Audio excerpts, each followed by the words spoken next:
Matt Scott Griffin here, Smashmouth Radio. How are you? I'm good. How are you? I'm doing well. Can you hear me? Yes, sir. You can hear me okay? Yes, I hear you.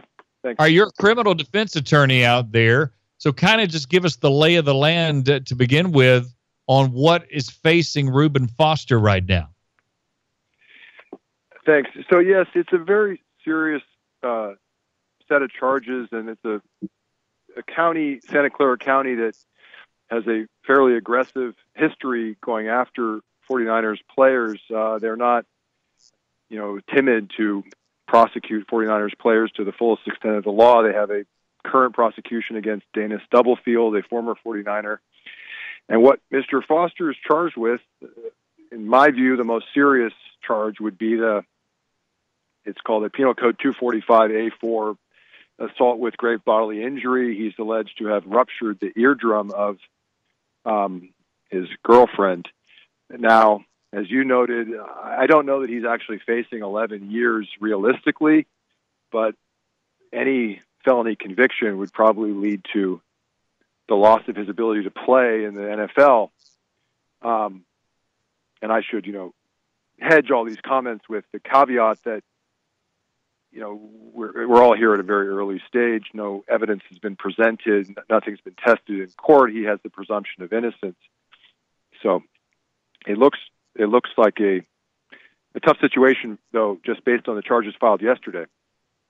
Yeah, and because they're felonious in nature, and, I guess, again, you're right, no evidence has been presented. I'm sure if this continues, there will be some physical evidence with X-rays and pictures and whatever. What can they use? What would you expect if you're defending Reuben Foster that they could come? Just give us an idea, knowing that you're not the attorney of record or anything.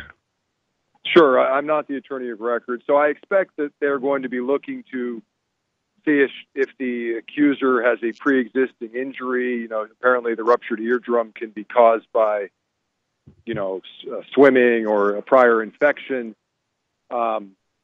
or if this was some type of mutual combat. I mean, I think the problem in any of these cases involving NFL football players, as those of us who are football fans know, is these guys are extraordinarily strong, and even the slightest contact could result in injury to a regular person. So, they're going to be looking at ways to challenge her credibility. They're going to be looking at ways to challenge the medical records. That's kind of what they have to work with. He's also charged, with the dissuading a witness with force, which is essentially the equivalent of somebody saying to their spouse or girlfriend, if you testify, I'm going to harm you. Right. That's going to come down to kind of a he said, she said. There's going to be questions about what was said, when it was said. He's also charged with possession of the assault weapon as a felony. As commentators have noted, that's kind of going to come down to whether or not they can. Apparently, the firearm that he possessed is not one that is on the banned list in the state of California. Many assault weapons are banned if they were not purchased, I think, prior to 1989 or 1991 and registered with the state of California. You cannot possess them at all. The weapon he has apparently is some sort of new modified version, which may not be on the list. So there's going to be a bunch of debate and argument in court about whether or not this weapon meets the criteria for an assault weapon.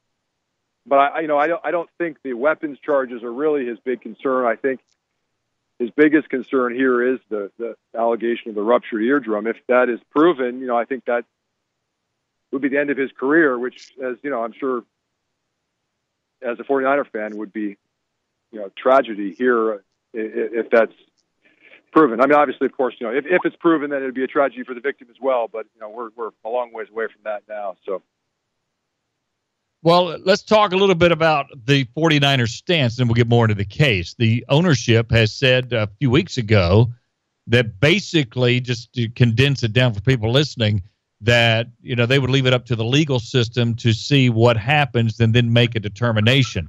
So, as you said, a lot riding on this. Now, the NFL stances of their personal conduct can go beyond the scope of what happens in a legal case. So he's got issues everywhere, like you're talking about. Yeah, I think, and I don't have it in front of me, but I thought the NFL policy was if he's convicted of a misdemeanor domestic violence charge, it's a 6-game suspension. I don't know what the penalty is if he's convicted of a felony. I do, obviously, as a criminal defense attorney, I appreciate the stance of the league in his case that they're going to give him the presumption of innocence and wait until the case resolves to make a determination. I know there's been a lot of talk here locally about how they're only doing that because he's a star player. He's a former Butkus Award winner. There's other 49er players who have had an incident like this who have been immediately cut. But I think what they're doing for Reuben Foster is really the way that it should be done. I mean, he is still entitled to a presumption of innocence. I haven't seen any media reports suggesting he has any prior record of this type of violence, any prior record with this type of violence with this accuser. So I don't think it's strange, certainly as a criminal defense lawyer, for them to wait out the process and see what happens. As far as I can tell, and you guys would certainly know better than I would, given his history as a student there, his reputation seems good here in the Bay Area. He was supported by his new teammate Richard Sherman at the court proceedings yesterday. Richard Sherman has a reputation for being highly intelligent, very astute player and very well regarded around the league. To me, that's a good sign for him that he has somebody like that in his corner. Yeah, no doubt about it. And we'll see how that goes. Why the getting back, and I should have asked you this earlier, why the hard-on against 49ers players, you think, from the Santa Clara deal, you know? Yeah, I wouldn't characterize it with those words, but it is that they seem to go after the 49ers players. And maybe, I'm not the attorney on those cases. I don't have the evidence before me. Maybe they have strong cases, but, they seem to have no qualms with bringing very, very serious cases against 49ers players. There was Dana Stubblefield, there was Alden Smith, and now Reuben Foster. I'm sure that, that DA's office would say that this is simply because those individuals live in their county. And, the problem is for Reuben Foster and Dana Stubblefield is that it is a sophisticated, aggressive, professional prosecutorial office. So, it's not like being charged in some, less sophisticated jurisdiction. So they're going to bring a lot of resources against him. However, unlike some other criminal defendants, I'm sure Mr. Foster has the resources to, litigate his defense effectively. I'm sure he has the financial resources to fight back, as it were. So it should be certainly an interesting case as it plays out. Yeah, and I didn't mean to offend anybody with those words. I was just trying to see why they were so adamant against athletes out there, because a lot of times it works the opposite way, where we think, like you said, people may get breaks because they're athletes, and really we should have none of that. They should just be treated as individuals. So if you were defending him, what would be your strongest thing you would look for? Would it be that his girlfriend comes in and helps his defense, or do you take her out of the equation? What would you do? Well, without knowing all the evidence, it's hard to predict, but I think in any of these cases, you're going to be challenging the credibility of the accuser. Has she made false accusations like this in the past? Is there some monetary or financial incentive here to make these accusations? And, is this injury she's alleging consistent with her medical records and there's things like experts in the biomechanics of injury. Is the expert on the biomechanics of injury going to support her version of events about the manner in which this happened?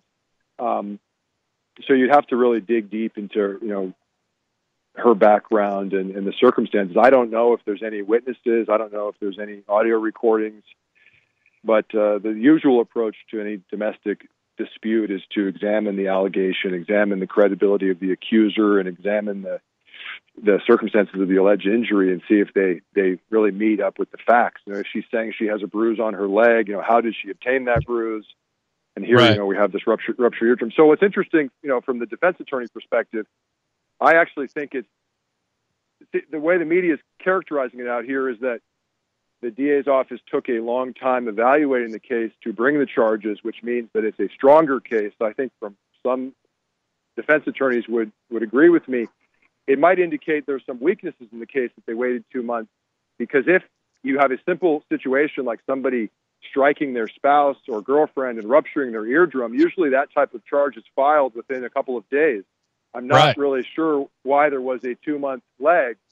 I don't know what they were looking into, but based on what I've read, and again, I don't have the reports, I'm not involved in the case, it would seem more straightforward than that. It would seem that he would be charged immediately. And I just uncovered, and you're right on that. I think that's a backwards way of thinking it to the advantage in that, and there's legitimate thoughts to that. I just uncovered this while we were sitting here talking. Maybe one reason the Santa Clara, district has this disgust or whatever against guys to get in trouble with the 49ers is the Niners, and I didn't know this, has led the NFL with 17 player arrests since 2012. So they've had some bad guys getting in trouble out there, which could explain a lot of that. Yeah, I think that the Santa Clara DA's office is not happy that every time they make an arrest of one of these 49ers who lives in the county, there's some, I don't know about every time, but I know in Alden Smith's case and Mr. Foster's case, there's, firearms in the house. It seems that that's, become kind of a hot topic. And it may be different in your state, but firearms, are really frowned upon here, assault weapons, that kind of stuff. It's not, there are a lot of gun owners and there's a lot of people who are into the shooting sports, but in the cities, the obsession of assault weapons is really kind of a big deal. Although I don't think that's his biggest problem. To circle back to your other question, let's say the evidence is really strong against him. I suppose I would focus on mitigation. Just in preparation for this phone call today, I hadn't really read up. I'd seen him play, and I knew he was an extraordinary player, but I hadn't read up on his background. He has a lot of mitigation in his background. His father is accused of shooting his mother while she was holding him when he was a child. He was struck by that bullet. He's had a kind of a wild ride, it seems, and maybe there's something there, assuming that this event actually occurred. But, I don't know. I don't know if there's a financial motivation. I don't know what the nature of their relationship is. I don't know if she's cooperative with the police or she's asking the police to drop the charges. It's really I'm guessing as much as you guys are. Right, yeah. And we want to be clear that's what we're doing, and we're just trying to get information to see what could possibly happen. Finally, of the 3 charges, and this is something you can certainly speak to, we've got great bodily injury. We got, as you said, forcefully attempting to prevent a victim from reporting a crime, and then possession of an assault weapon. Of the 3, because as you know, you could get 2 dropped, 1 there, 1 dropped, 2. It could be any combination. What's the worst of those, if you have a chronological order, that you would start working against as a defense attorney? Yeah, it's hard to say without seeing the charging document. It may be that the 136.1, which is the witness dissuasion with force, that could be the most serious if it's charged in a way that it's not a wobbler. And what a wobbler is that it's a felony charge that can be reduced to a misdemeanor. The 245, the assault with grave bodily injury, can be reduced to a misdemeanor, and I believe the assault weapon may also be reducible. But as I said initially, I think his biggest problem is going to be the 245 and the ruptured eardrum. I think that's what, if they're seeking prison time, it's going to be, I should have said this at the outset, from a prosecutorial perspective, I've never been a prosecutor, but what they really don't like is severity of injury. If they have a case in which the injury is significant, a black eye or broken bone of some kind, that is what they're going to be gunning for. And that seems to be the case here as well, where they're gunning for the ruptured eardrum. Right. And so ultimately, if I was to speculate about, if he was convicted, how would this case end? I don't think he's going to get 11 years state prison. Maybe he could get, he might be eligible for felony probation, but if he's convicted of a felony, it's going to result in the, destruction of his career.